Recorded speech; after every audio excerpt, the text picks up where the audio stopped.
tidak bangkit itu artinya kepercayaan ente-ente ini sia-sia. Gak usah percaya lagi sama Kristus. Tetapi karena Kristus sudah bangkit, itu adalah fakta yang real yang bisa kita percaya dalam iman kita. Kalau begitu apalagi yang kita ragukan coba. Kita punya Allah yang bangkit dari kematian. Kematian saja bisa ditaklukkan. Apalagi hal-hal lain dalam hidup kita. Apa coba? Gak bisa punya pacar? Gampang, ya kan? Susah cari kerjaan? Bisa itu nanti, ya kan?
Selamat pagi sahabat Makna. Pagi hari ini kita berjumpa dalam Morning Grace. Saudaraku, bagaimana kondisi Anda hari ini? Apakah dipenuhi dengan sukacita dan damai sejahtera? Atau pagi ini sudah begitu riuh dengan berbagai hal? Saudaraku, mari kita mengambil waktu untuk bersekutu bersama Tuhan, sehingga kita dikuatkan untuk menjalani hari ini. Kita akan membaca satu bagian dari sabda Tuhan yang diambil dari 1 Korintus 15, ayatnya yang ke-14. Demikian sabda Tuhan dari 1 Korintus 15 ayatnya yang ke-14. Tetapi andai kata Kristus tidak dibangkitkan, maka sia-sialah pemberitaan kami dan sia-sialah juga kepercayaan kamu. Wah, agak ngeri juga ya ayatnya ya. Sia-sialah kepercayaan kita gitu ya. Nah, teman-teman, aku pernah baca novel. Nah, di salah satu bagian novel itu ada yang menarik gitu ya. Ada seorang yang katanya sakti gitu. Sakti mandraguna lah pokoknya lah begitu ya. Punya ilmu gitu ya. Suatu ketika dia itu sedang menghaturkan sesaji gitu ya di bukit yang tinggi. Tiba-tiba pas menghaturkan sesaji itu dia diserang sama anjing. Gitu, anjing liar. Ternyata setelah diperiksa anjing itu menderita rabies. Wah, ngeri juga ya kan, ngeri kan gitu kan. Pokoknya novel tuh seru banget gitu ya. Sampai akhirnya karena dia mengaku sakti ketika dibawa ke rumah sakit, dia nggak mau dirawat begitu ya. Dia sungguh percaya bahwa kesaktiannya itu akan membuat dia tetap baik-baik saja. 3 hari kemudian orang ini mati. Ya iya ya kan, kena rabies begitu ya. Nah kemudian dia dikuburkan. Tetapi ada peristiwa yang menghebohkan. Pas 3 harinya itu istrinya ke makamnya, dia kaget, kuburnya kosong.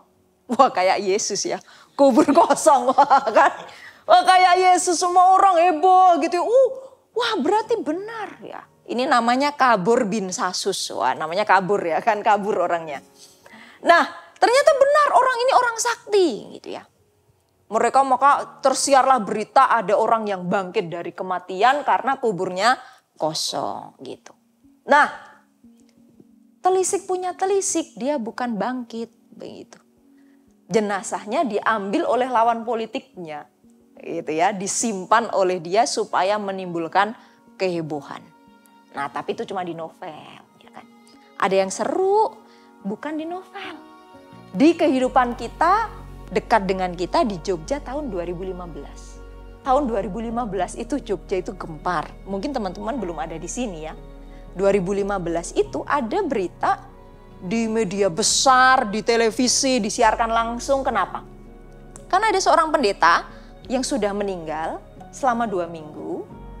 Tapi keluarga dan jemaatnya tidak memperbolehkan pendeta ini dikubur.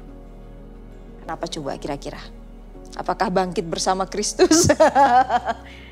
Karena mereka meyakini pendeta ini akan bangkit lagi. Maka tidak boleh dimakamkan. Karena sudah 2 minggu, kita bisa bayangkan ya, pendeta ini tidak diformalin teman-teman. Baunya sudah seperti apa ya, karena sudah 2 minggu.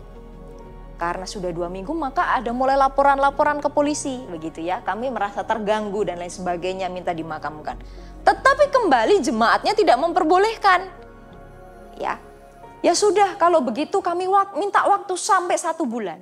Begitu ya. Baru kalau 1 bulan gak bangkit boleh dimakamkan gitu ya. Nah akhirnya pemerintah turun tangan. Ya sudah kita cari jalan tengah. Jalan tengahnya adalah pendeta ini dibawa ke rumah sakit Sarjito di ruang jenazah begitu ya. Menunggu sampai jemaat memperbolehkan dimakamkan. Setelah ditunggu 30 hari apakah bangkit saudara? Tentu tidak. Ya kan? Kemudian akhirnya pendeta ini dimakamkan gitu ya. Nah di sekitar kita banyak loh cerita-cerita tentang kebangkitan begitu ya. Tetapi yang real nyata bangkit cuma Tuhan Yesus. Bahkan saking nyatanya ya peristiwa itu disaksikan oleh banyak orang begitu. Rasul Paulus menulis dengan keras. Kalau Kristus tidak bangkit itu artinya kepercayaan ente-ente ini sia-sia. Gak usah percaya lagi sama Kristus. Tetapi karena Kristus sudah bangkit itu adalah fakta yang real yang bisa kita percaya dalam iman kita. Artinya gak ada lagi keraguan, kita percaya sama Yesus itu sudah terjamin gitu loh. Sudah pokoknya assurance lah kepercayaan kita pada Kristus. Nah kalau begitu apalagi yang kita ragukan coba. Kita punya Allah yang bangkit dari kematian. Kematian saja bisa ditaklukkan. Apalagi hal-hal lain dalam hidup kita. Apa coba? Gak bisa punya pacar? Gampang ya kan? Susah cari kerjaan? Bisa itu nanti ya kan? Problematika yang sulit sampai terlilit utang keluarganya? Bisa. Karena maut sudah dikalahkan. Apalagi yang tidak bisa dikalahkan oleh Kristus. Seperti lagu ini, Allah peduli. Allah tahu apa yang jadi kebutuhanmu. Maka iman kita itu valid. Kepercayaan kita valid. Tidak ada yang sia-sia dalam iman kita bersama Kristus. Mari kita berdoa. Tuhan kami mohon ampun jika dalam hidup kami masih sering diliputi oleh keraguan. Kami meragukan apakah sungguh Tuhan mengasihi saya. Apakah sungguh hidup saya dijamin oleh Tuhan. Apakah sungguh masa depan saya itu ada di tangan Tuhan. Apakah sungguh Tuhan mampu menolong saya melewati badai yang paling kelam dalam hidup saya? Apakah sungguh Tuhan ada bersama saya ketika saya depresi? Apakah sungguh Tuhan bersama saya ketika saya sudah tidak ingin hidup lagi? Tetapi sabda Tuhan pagi ini mengingatkan kami. Jika maut saja dikalahkan oleh Kristus, apa yang tidak bisa dikalahkannya bagi kami? Maka seberat apapun persoalan yang kami hadapi saat ini Tuhan, serumit apapun jalan yang harus kami jalani, iman kami teguh kepada Tuhan. Tidak ada yang sia-sia dari iman kami kepada Kristus. Kuasailah hidup kami sepenuhnya. Karena kami percaya bersama Kristus, kami sanggup meneruskan hidup kami. Terima kasih ya Tuhan, di dalam tangan-Mu yang penuh cinta dan kasih, kami berdoa. Amin. Saudaraku, mari kita pujikan. Allah sungguh peduli, Allah sungguh mencintai saudara.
Saudaraku, teruslah berjalan bersama Kristus yang mencintaimu. Tuhan memberkati.